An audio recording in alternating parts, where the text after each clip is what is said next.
ஒரே தெய்வத்திடத்தில் எல்லா விதமான நலன்களையும் பெறணும்னா அதுக்கு நாம் செய்ய வேண்டிய வழிபாடு சிவ வழிபாடு.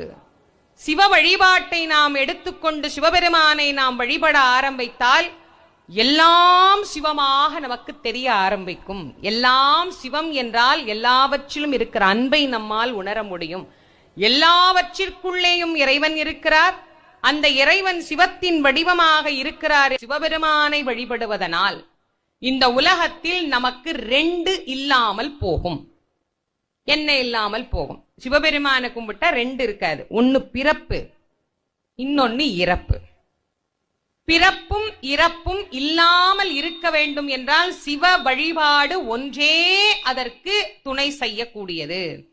ஏன்னா பிறப்பும் இறப்பும் இல்லாத பெருமானை நாம வழிபாடு பண்ணும் போது நமக்கும் பிறப்பும் இறப்பும் இல்லா